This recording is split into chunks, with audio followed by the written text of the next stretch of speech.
So just having the data doesn't energize physicians or practices. You have to make that part of the dashboard, get it up on the dashboard for the clinicians to see so they can be motivated to do something about it. Thank you for listening to the Value-Based Care Insights, a podcast by Lumina Health Partners. I'm your host, Shaillee Chopra. The series is for healthcare leaders and organizations navigating the journey to value-based care and our ever-changing landscape of healthcare industry. Our goal in the series is to bring to you disruptive success strategies for healthcare organizations, leveraging our experience and having worked with some of industry's top experts and thought leaders. And before we get into today's episode, I'd like to invite you to leave us a review on Apple Podcast and let us know what you think about the episode and any other questions that might be top of your mind. With that, I'd like to welcome my co-host, Dan Marino, Managing Principal at Lumina Health Partners and an industry thought leader for value-based care. I was thinking about when dealing with public health crisis or chronic health issues, such as the environment we're in today, it becomes imperative to bring together all community resources in a way that we can achieve maximum impact with perhaps limited resources at hand. Not only does it require coordination of resources, equally important becomes how we leverage data to really understand the impact and identify opportunities for improvement. And really the second important part is also how to manage provider engagement, managing through the process because they can have many competing priorities. Your thoughts on that? Yeah, you're absolutely right. And as we all know, we're going through the coronavirus challenges right now as a significant public health issue. And, when you talk to organizations around the country, and particularly physicians around the country, the data is really important because the data helps to not only understand what's currently happening with the needs and a lot of the medical issues of patients, but it helps to begin to predict or anticipate what could happen with potential population, certainly as it relates to the coronavirus, but not just with that. I think with a lot of the other public health issues. There's two other areas, though, I think, besides the data, and you touched on one of them. Provider engagement is essential, but along with provider engagement, you also have to have the patient engagement. And I think those three areas taken together are what really help providers address a lot of the public health issues that we're all facing currently. Absolutely, absolutely. And they all have to come together in a systematic fashion to truly, leverage, and I come back to the whole data part, to make the most optimal impact, they all have to be synergized here together. So I'm quite excited about our guest today, Dan, to share some experience on this topic. Yeah, our guest today is Vince Keenan. He's CEO of the Illinois Academy of Family Practice, and Vince has a wonderful project that he's going to share with us today on how he really engaged his providers, as you had mentioned, Shaillee, around data, around provider engagement, and also around patient engagement. And although his project was really focused on pneumococcal vaccination rates, we can take a lot of these lessons learned and incorporate them into a lot of the public health issues that we're working through today. Welcome, Vince. Really happy to have you along with us today. Hi, Dan and Shaillee. Thank you very much for inviting me to participate. I'm the chief staff person, but not a family physician. I've been working for them for about 30 years now. And this project on pneumococcal vaccine is really an exciting one because it takes a disease we know a lot about and a vaccine we're very comfortable with and explore ways in which we can increase the number of people 65 years of age and older who get that vaccine to prevent them from getting pneumonia, and also to take care of people with chronic diseases under age 65. The project was funded through a grant and really consisted of a QI expert, a content expert, and a systems expert. So these were folks that you're not going to normally find in a practice. So we were able to bring to bear some experts who are going to help a few practices around the state to increase their pneumococcal vaccine rates. So Vince, as you were starting to think through moving forward with this as an important project for IAFP, and as you said, you were able to receive some grant funding. How did you start with PV? Why was this an important initiative for your providers? And in some cases, what were you anticipating in terms of what you were trying to solve for or treat patients within the community? In the population health perspective, pneumonia is a disease that can be prevented. The pneumococcal vaccine does a really great job on preventing pneumonia from happening. And pneumonia, especially for people over 65 and people with chronic diseases, it adds a terrible burden. And so we chose that because it probably has a huge impact on the Medicare population and the chronic disease population. So I would think as you're moving forward with this, the engagement with providers is key, right? Really understanding what they need to focus on, identifying the patients that really are in need of this. Some patients will get their PV vaccinations, others won't.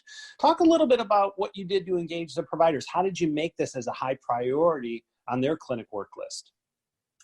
Yes, so the Centers for Disease Control, CDC, has guidelines for practices all around the country. Where should you be in terms of your percentage rate for pneumococcal vaccine?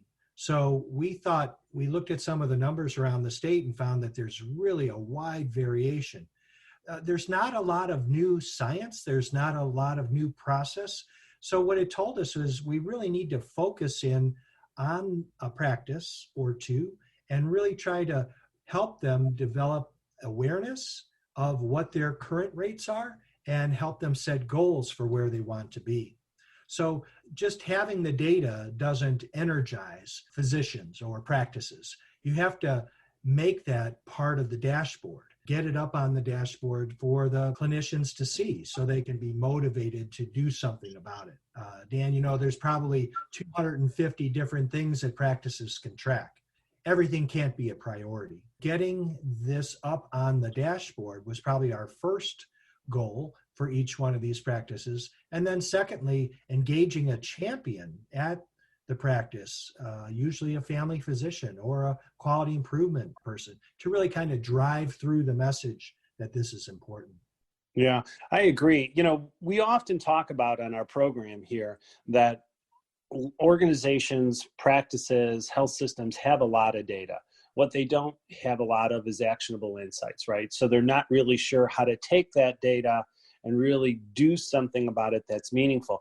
It sounds like a lot of the good work that you were able to do was take that data, really begin to, identify where you want to make a big impact or a big change. You engaged a champion to kind of lead that. And then really with that outreach to the patients, really identified a new clinical workflow that allowed you to really be able to accomplish those PV goals.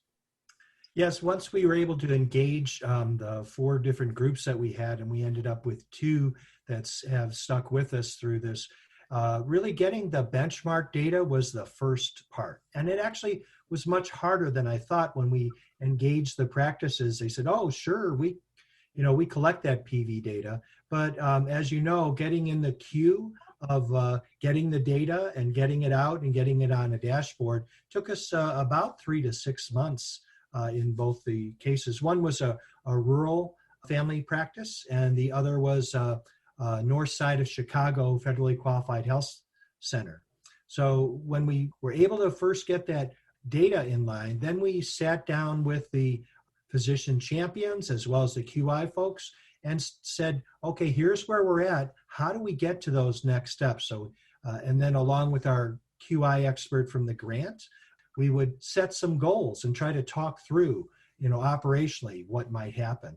And from that point, it really became important to regularly engage the clinicians on how are they doing. And once you can get something on what we call the dashboard or the top 5, then everybody knows about it. Then it becomes part of the monthly meeting of the clinicians. So everybody can see what everyone else is doing or how they are doing as compared to everyone else.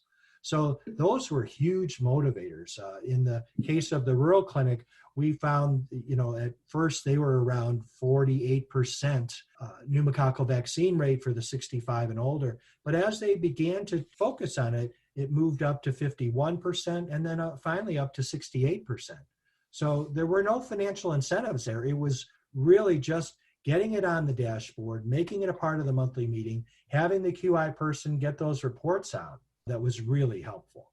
Well, it sounds like you created awareness throughout the whole practice, which was great. And then like you said, you created that awareness through keeping it on the dashboard, top of mind. That was embedded in the clinical workflow, and that becomes really important. So then it becomes the norm as opposed to the, exception, if you will.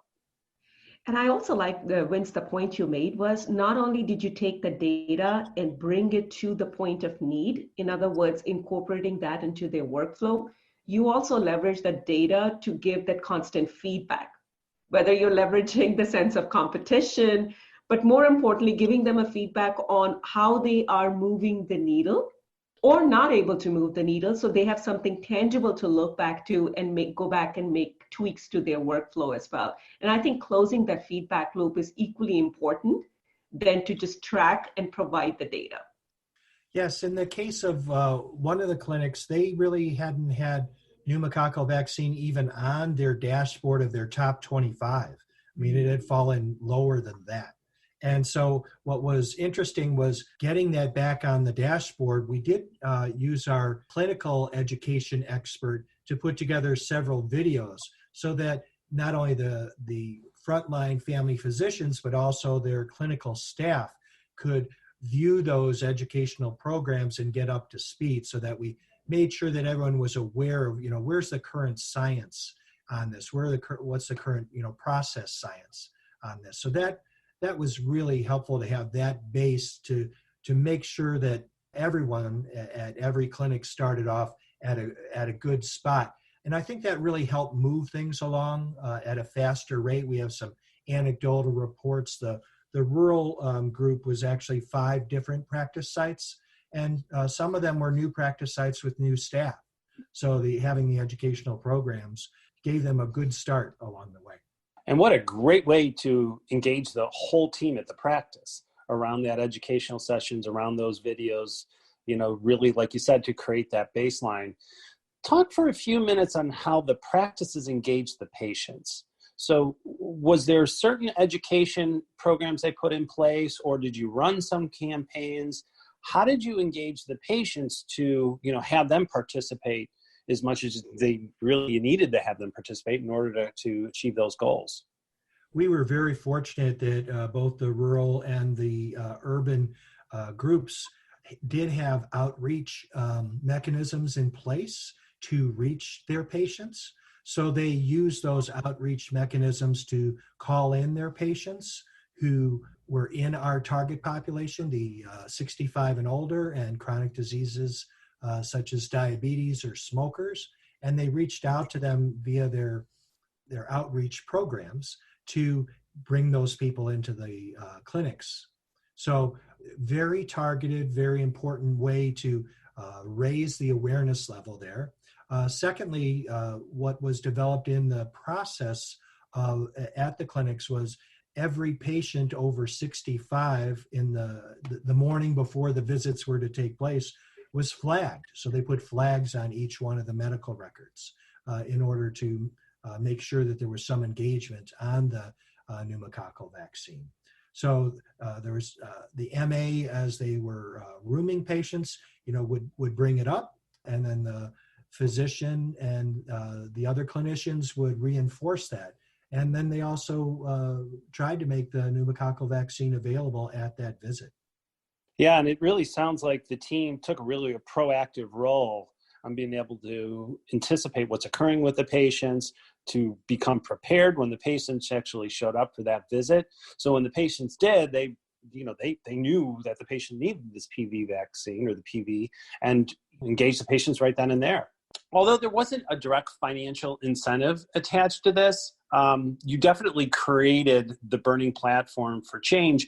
But I do think there was an indirect opportunity here. If you think about it, the population that you were working through, Vince, was really those that were 65 years and older, the Medicare population.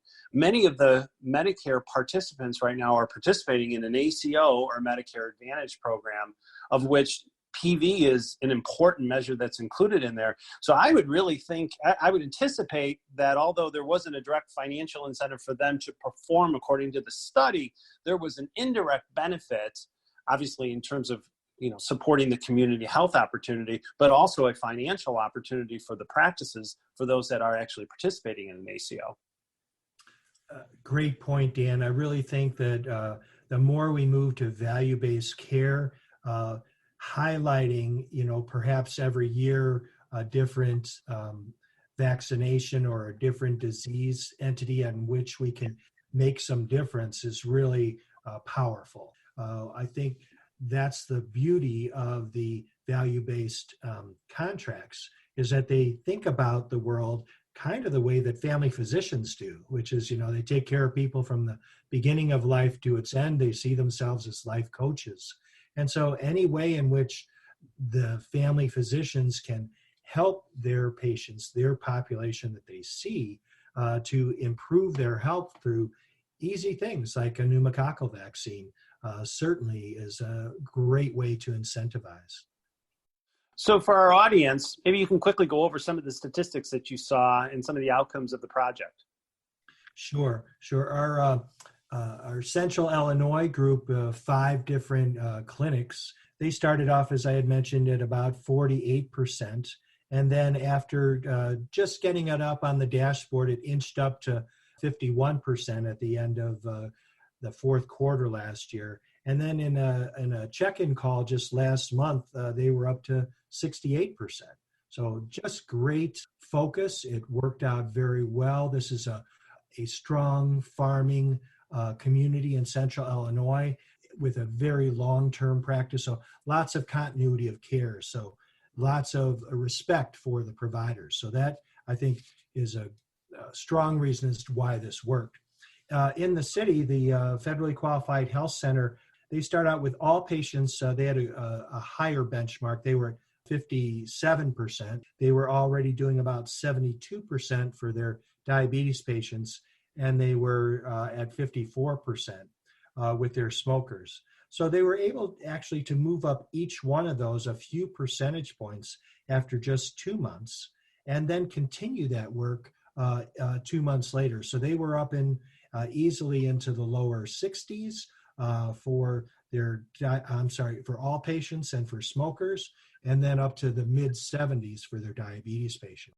In the city, there was a particular challenge because we have some communities that are not in favor of vaccinations. So of the 5 clinics for this Federally Qualified Health Center, one of them was in a community that had a lot of people who were not in favor of vaccinations.